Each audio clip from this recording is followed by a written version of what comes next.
Hello, hello. Notice how I did not say good day. So today I'm going to speak about my Komodo trip. I am currently in New Zealand. Still haven't fully grasped the fact that I'm in New Zealand. But yeah, I've arrived 3 days ago, I think. And I'm still pretty jet lagged. But yeah, like when we arrived with the airplane, there was like a beautiful lake and like a beautiful green landscape, and it was fucking amazing. And I fell in love with the country like right away. And then yesterday, after spending my whole day like at home, I went out to do some groceries, and then I felt so intimidated by this huge city because it's like obviously I only walked one street, but still, yeah, I don't know. I felt very like intimidated, and like I was wearing the clothes I usually wear, and I was like, ooh, I don't fit in here. But then I saw a guy walking barefoot, and I was like, yes, that reassured me. And then I humiliated myself by like failing at the checkout counter because it was like a self-checkout and I couldn't find the eggplant on the screen. These are all unnecessary details, but it makes the story slightly more lively. Anyway, so the Komodo trip. After Gilier, I left for my Komodo trip, which was 3 nights and 4 days. And Indonesia, like time-wise, is a bit like Mozambique, except that it's like quite organized, so that's good. So like I woke up, I left the room at like 7:45 because my boat was supposed like to leave at 8 from Gilier to Lombok. And then I got there and they're like, oh yeah, it leaves at 8:30. So I was like, fine, 8:30. And the bus like was supposed to leave at 9 to go to the boat from the meetup point. And then we got there and it was like, oh yeah, it's 11:30. And then it was like, oh, actually it's at 12. And so we ended up waiting there for like 4 or 5 hours while we had slept, like all of us, very little. With all of us, I mean like the random people that were just all there for the trip. I didn't know anyone. But yeah, so we got a briefing, which was very nice. I have a picture here of what we did. It's not very like visible. So this was one of the best decisions I made during my trip because it was absolutely amazing. I definitely recommend it to anybody that goes to Indonesia and that has a chance to do this. Because like it seems like a big amount of money at first, but basically it's like 25 euros a day for like an amazing experience, and food is included, water is included. So this was really like one of my best decisions. So we left Lombok, which is another big island, at around 12. And we got on our boat, and it was really an awesome boat. Like you had the deck upstairs, which is where like all the beds were, and then downstairs you had like the cockpit, and you had the kitchen at the back with the toilet, and you had a few cabins, but nobody really booked the cabins because they were expensive, and like you had the fumes of the motor coming up. So yeah, it was better upstairs. All our luggages were like downstairs, so like to get something out of your bag you have to like crawl in a dark hole with like the motor like roaring next to you. But it was cool. There was a light, and it was really well organized. So the first day we left, we did like 2 or 3 hours of boat, and then we went snorkeling, which was beautiful. We did so many things that I'm probably not going to say this all in order, but still. We were a group of 19 people, and there was a crew on board of 5 guys. Indonesia is pretty male-dominated, so obviously it was just guys. So yeah, our group of 19 people was quite varied, like nationality-wise. There was a group of 6 Chilean boys. There was a French couple. There was a French girl, an English girl, an English-Spanish couple, and a German couple.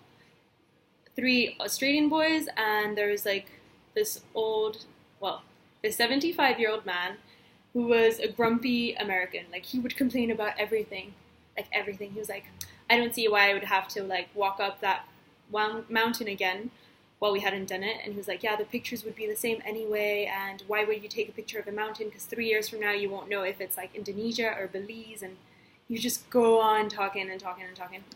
But it was fine. Like besides that, it was okay. So we went snorkeling the first day, and then we had dinner and lunch on the boat. So dinner and lunch consisted basically of noodles, rice, vegetables, and fruit, which is good, and it was very good. It was just the same every day. Just they mix like a bit like the ingredients to make it a bit different, but it was awesome. And the last day, they caught their own octopi, and then cooked it for us, which was awesome. Like you could see them dry on the boat, and then we ate them, and it was so good. I actually learned like the boats with like very, very bright flashy lights are the ones that are fishing for octopi because the lights attract the octopi.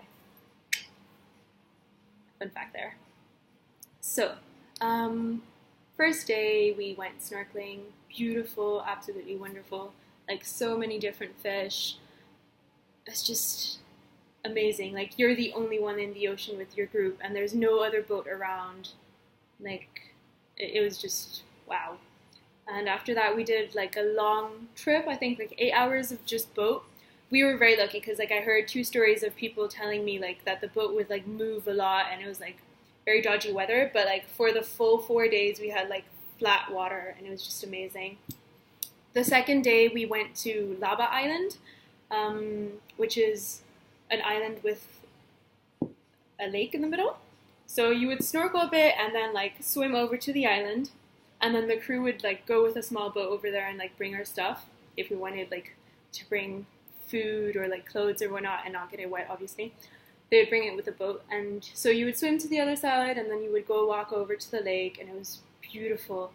I was a bit scared for crocodiles, but it was fine. I swam in it anyway. It was actually saltier than the sea.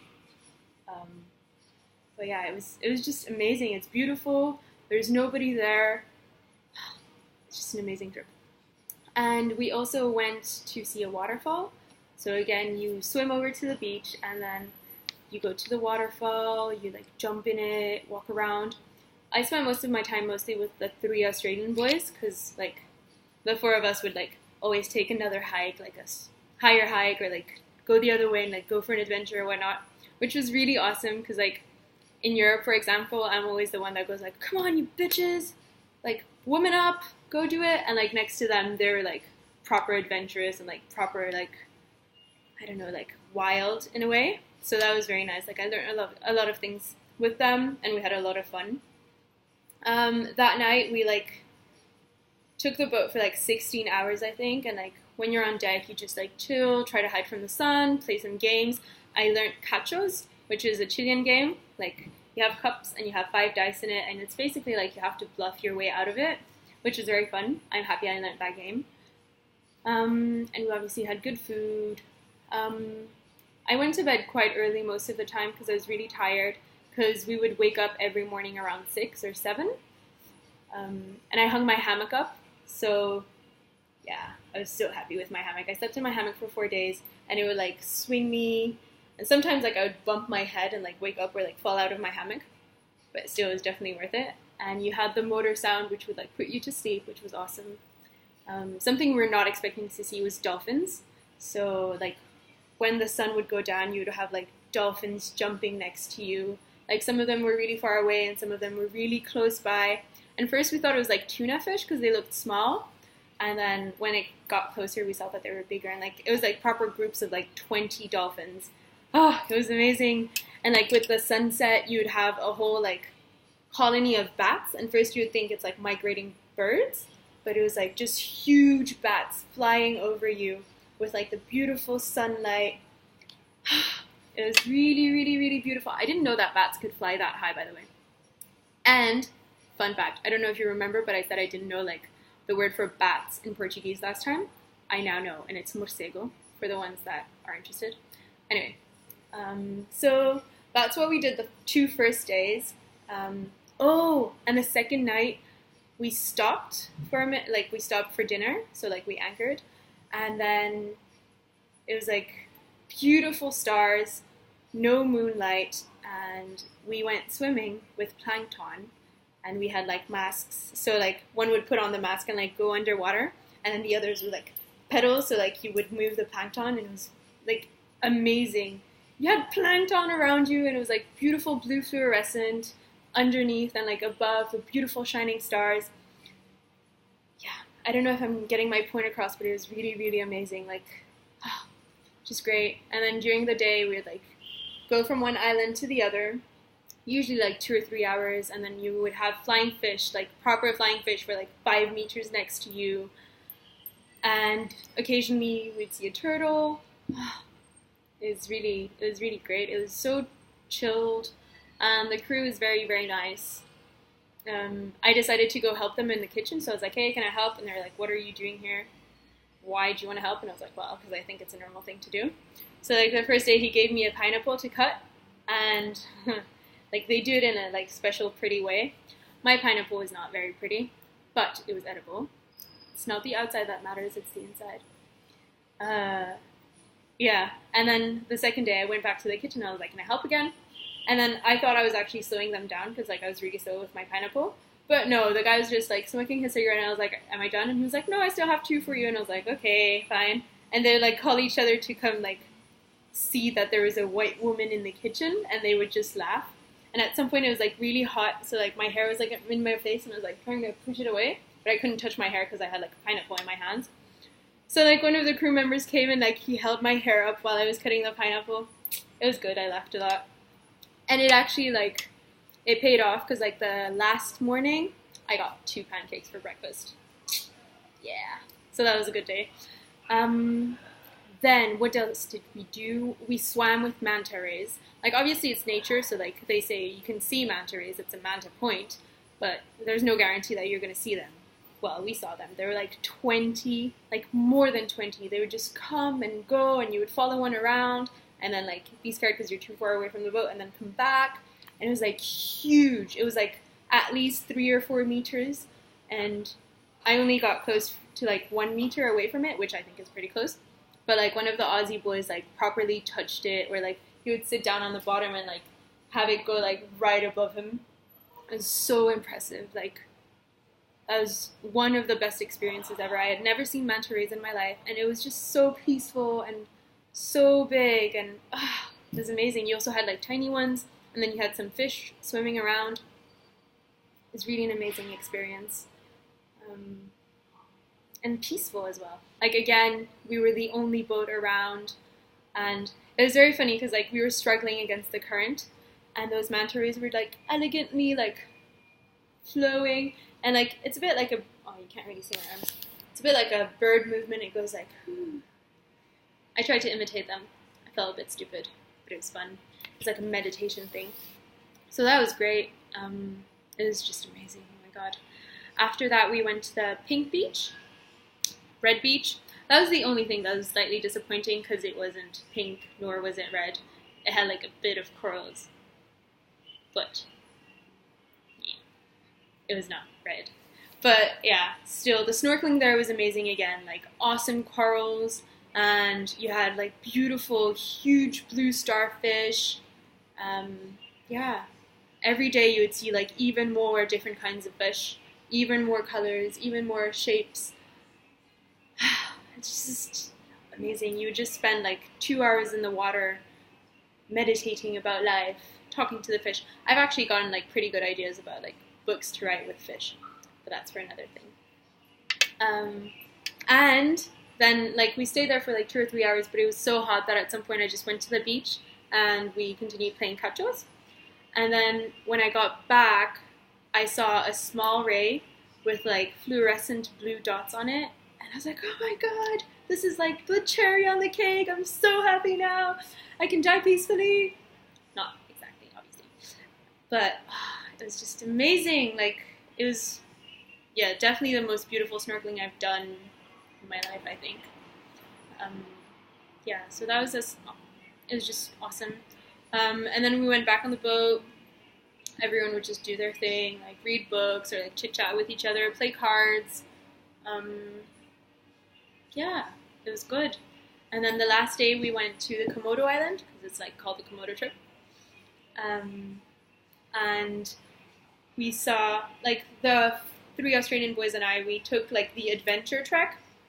So we went like really high up, and we were like properly drenched in sweat. There's one picture of us, and like we're not touching each other in any way because like we were so like sweaty and soaked.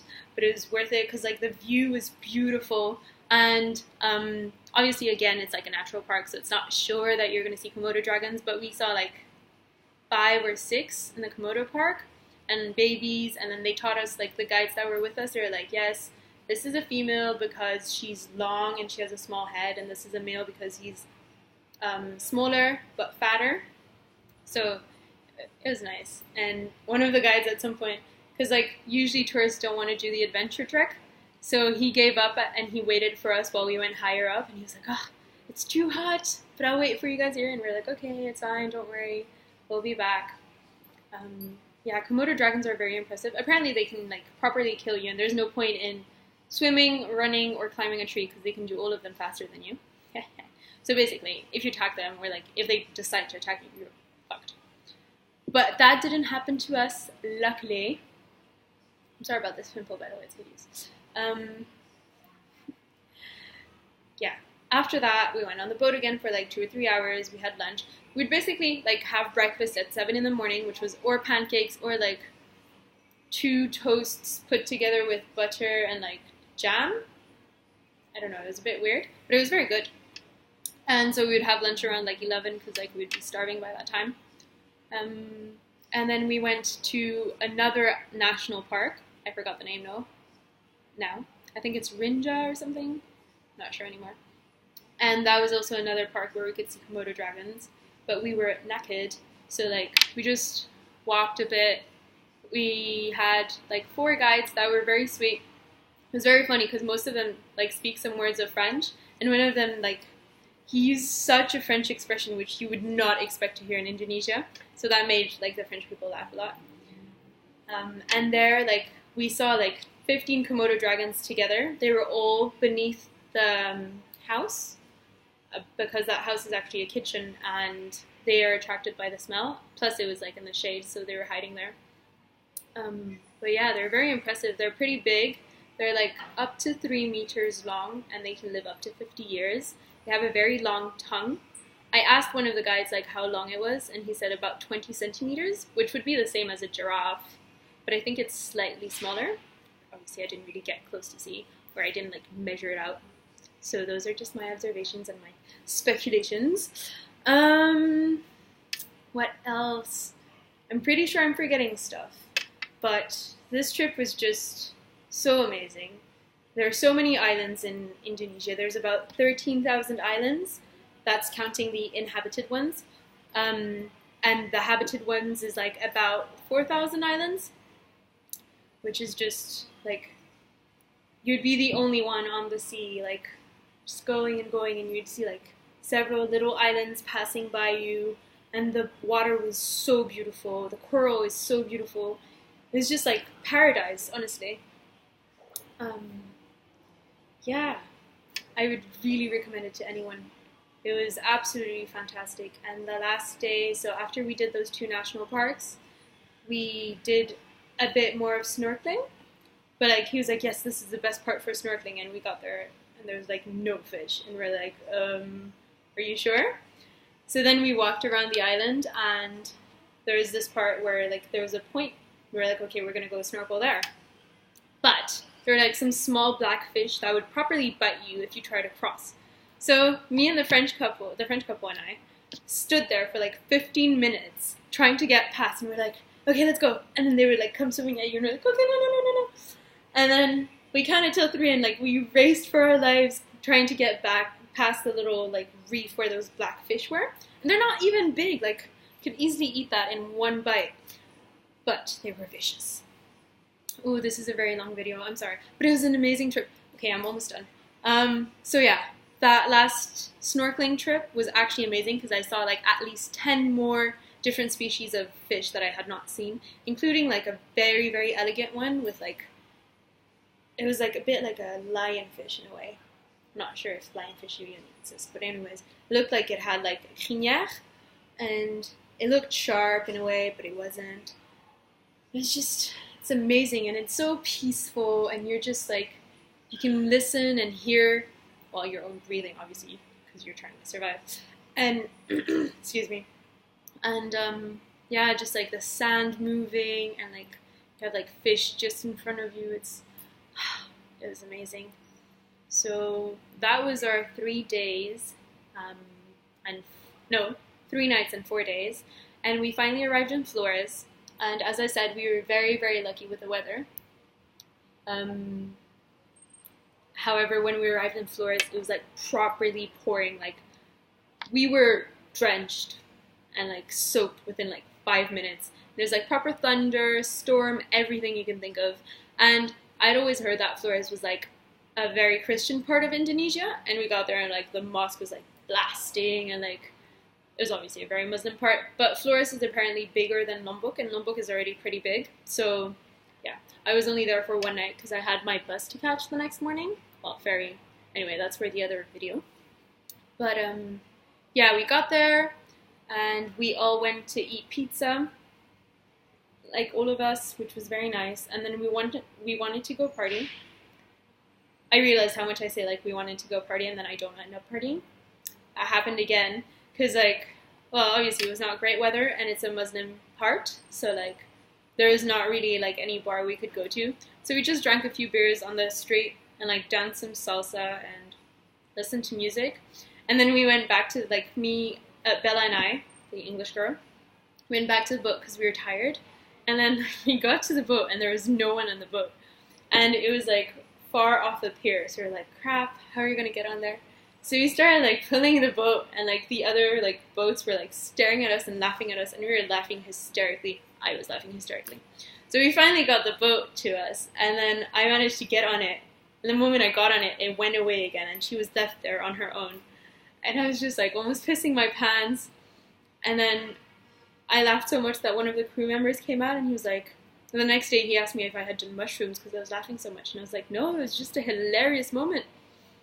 And like Bella was like, I could already see myself going for an involuntary swim. And oh, it was just hilarious. So yeah, we just went home, well, to the boat. We were allowed to sleep there one more night for free, which was very nice. But because of the rain, like everything was soaked.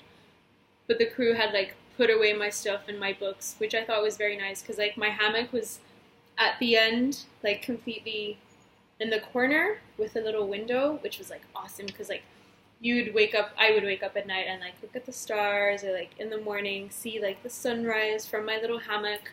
It's just beautiful, like breathtaking, honestly. So that was that for now. I will probably remember a few things and put them in other videos. But yes, Komodo trip, absolutely amazing.